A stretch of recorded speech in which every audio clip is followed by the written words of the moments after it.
Racikan Berita 1. Hidup baru, peradaban baru. Selanjutnya kita akan ke abang saya ini, Bang Ramadan Pohan, intelektual, jurnalis, politisi, dan macam-macam lah ada beliau nih, komplit. Kepadanya waktu kami persilakan.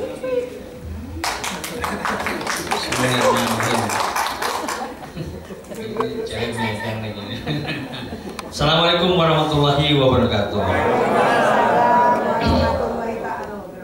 Ya, kehadiran buku ini cukup menggembirakan kita. Alasannya kalau bagi saya pribadi bahwa Yusuf Blegur dan juga Yayat Cipasang ini menghidupkan, ikut menggelorakan nama Anies Baswedan sehingga tetap menjadi pembicaraan dalam perpolitikan nasional kita. Kasih apresiasi dong, ya. Nah itu perlu, karena politik itu adalah membicarakan dan dibicarakan. Kalau politisi sudah tidak dibicarakan lagi, berarti selesai, ya ya. Nah kalau ini kan ikut dibicarakan. Saya juga jadi terangsang juga, termotivasi juga untuk bikin juga macam ini. Ya, yang pertama itu mungkin disertasi saya ya, transformasi Anies Baswedan dari akademisi ke politisi. Kalau saya kebalik, transformasi saya dari politisi ke akademisi karena ngajar sekarang. Jadi dunia bolak-balik itu ya Pak ya. Oh ya nanti. Dan kemudian juga kita sudah 4 tahun ini di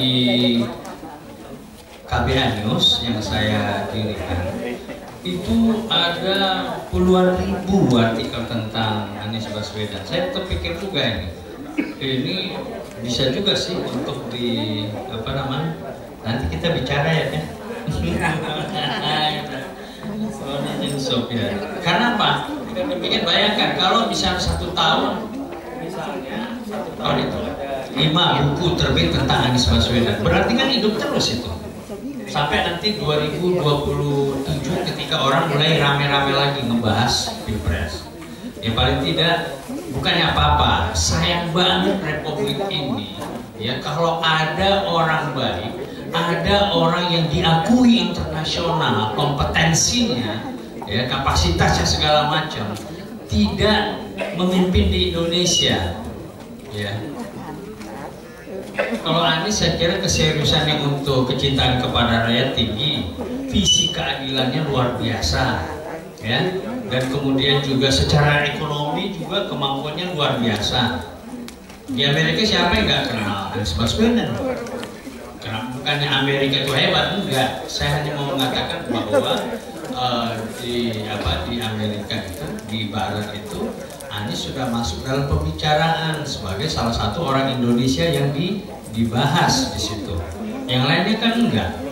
Dan Anies juga kan, kalau ada kan orang dibicarakan karena jabatan, tapi Anies jabatannya enggak ada, tapi undangannya ada, dia datang terus kan. Diundang di kampus-kampus, diajak bicara di situ. Itu artinya bahwa memang publik memang membutuhkan kehadiran Anies. Gitu. Nah itu satu. Dan yang berikutnya lagi, tadi Bang Refli Harun tadi tanya, Anies itu ngerti bola nggak? Saya kira dia ngerti, walaupun tidak sepaseh Refli gitu ya kan. Ya, Anies juga main bola gitu. Dan di Amerika juga dia main bola juga, ya main bola gitu-gitu aja. Kalau olahraga dia kan gulat, karena gulat itu timbangannya sama, jadi cukup adil gitu ya kan. Nah itu situ olahraga. Kalau bola iya. Dan kita sering ngobrol bola juga sama Anies dulu di Amerika juga ngobrol bola, main bola, dan kemudian juga kalau di klubnya Ref, kalau nggak salah itu dia tuh Liverpool dan Hala Madrid, kalau nggak salah ya. Nah, saya juga pernah lihat dia dengan baju putih Hala Madrid. Kalau saya kadang Barcelona, kadang Madrid, Barca iya. Kalau saya kadang-kadang Barca, Kalau ada Messi ya masih Barca, atau dulu ya Patrick Kluivert ya, nah di situ. Nah kalau orang bola itu memang dia punya idola khusus untuk klub sepak bola. Dan terkait dengan perkembangan terakhir sepak bola, Anies ngikutin juga, ya. Beruntung Indonesia pada saat ini ketua umum PSSI-nya itu level dunia internasional, Erick Thohir. Pelatihnya itu ada Sintayong yang juga adalah internasional, yang mengalahkan Deutschland sampai 2-0 gitu ya. Iya, ketua alumni Jerman, lintas alumni Jerman. Pelatih timnas kita mengalahkan Jerman 2-0 Pak. Iya Pak Barman kan? Nah artinya kita kualifikasinya oke, pemainnya juga oke, naturalisasi itu juga oke. Dan kalau saya sih memandang naturalisasi itu nggak penting sih, dia cuma 1%, 5%, 20%, 80% sebagai warga negara, sebagai orang Indonesia, dari Indonesia, nggak penting bagi saya. Yang penting bagi saya itu adalah dia warga negara Indonesia. Udah cukup, warga negara Indonesia mempunyai kesempatan yang sama untuk berkiprah di tanah air ini, di Indonesia ini gitu loh. Lepas dari dia baru sekian persen. Ada juga orang 100% dia itu Palembang, ibunya Palembang, bapaknya Palembang. Totonya warga negaranya Korea Selatan, ya itu apa? Ya kan? Kayak abang saya juga begitu, Jerman. Totonya anaknya warga negara Jerman, tetap aja nggak bernilai, ya kan? Karena bukan warga negara Indonesia di situ. Nah soal buku, ya memang Anies ngelokok banget ya, sampai dia sekarang juga kan ada juga podcast dia tentang buku, membicarakan buku. Nggak ada tokoh nasional kita itu yang seperti Anies yang masih punya waktu untuk membahas buku, membaca buku gitu. Jadi udah pas banget ini judulnya, Anies Baswedan, buku, film, kopi, bola gitu. Kalau cerita lainnya apa ya? Kalau cerita lainnya gini, mungkin saya ingat jadi waktu kita sama-sama di Amerika, ya, di Amerika tahun 98 sampai 2005. Satu ceritanya begini, Anies itu ditakuti oleh para narasumber pejabat Indonesia yang ke Washington DC. Nah, saya selalu ditanyain sama KBR itu, Pohan, Anies nanti datang nggak? Itu titipan dari tamu. Karena Anies kalau udah nanya itu kayak di bulldozer orang gitu, nggak bisa bergerak. Jadi kalau pejabat yang cuma bisa termehem-mehem, macam-macam, habis sama Anies di situ. Jadi dia cukup dikatakuti. Bagi anggota DPR, menteri kita. Nah itu ceritanya. Jadi saya diteleponin tuh, Sob, Anies datang nggak? Bayangkan posisi saya ya. Saat itu saya wartawan. Iya, jawab pos. Loh, saya punya kepentingan Anies supaya datang. Kalau Anies nggak datang, nggak rame. Ya kan?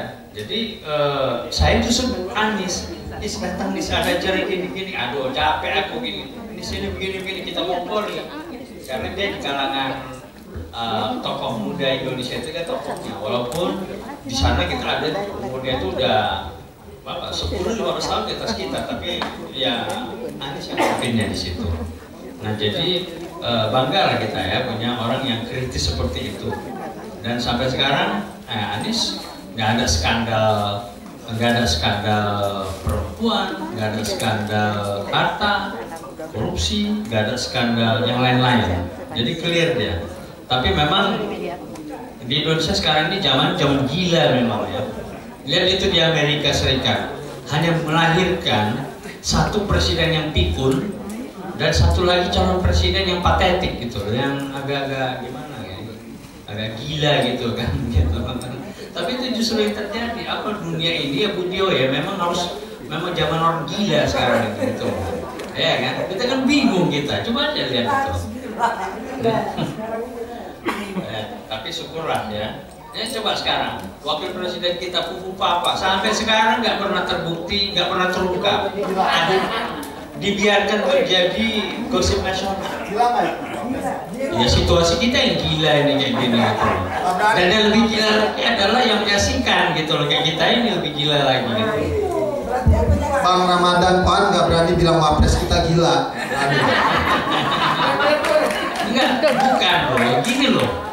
Kenapa? Ya kalau dulu ada persoalan apapun itu tim cyber lah, polisi kita cepat banget mengungkap gitu. Siapa ini orang kok gitu tega ngomong terhadap Pak Prabowo.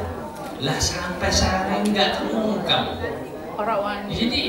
Jadi akhirnya kan menjadi ini ya, menjadi gosip yang liar gitu. Ya, sampai Roy Suryo pada hari ini adalah momentum Roy Suryo itu disetujui banyak orang. Biasanya itu split itu 50% pro Roy, 50% anti. Kalau sekarang 95% itu pro Roy Suryo. Dalam konteks Fufufafa. Gitu. Nah itu di situ gitu loh. Dan apa itu loh? Oh ya. Nyanyi. Fufufafa. Masuk penjara. Aduh, terkenal tuh. Ya. Dunia gelap. Fufufafa masuk penjara. Iya, masuk penjara. Apa nggak diprotes sama susu bendera itu? Ya sudah pindah. Ini replay nih ya, gitu. Yang punya channel penontonnya subscriber sampai 2 juta gitu loh, bayangin gitu. Sekali dia main ada potensi 2 juta orang mengikuti ini. Gitu. Udah naik sekarang. 3,5 juta. 3,4 juta coba bayangin. Luar biasa lah, kita respect sama Pak Refli lah karena memberikan warna untuk demokrasi kita supaya tidak nurut-nurut aja gitu ya. Saya kira begitu. Nanti kalau ada diskusi ya, dan juga Bang Refli dan saya juga bisa ikutan rembuk terhadap pertanyaan dari bapak-bapak ibu-ibu sekalian. Wabillahi taufiq wal hidayah. Assalamualaikum warahmatullahi wabarakatuh. Terima kasih Bang Pohan. Makasih.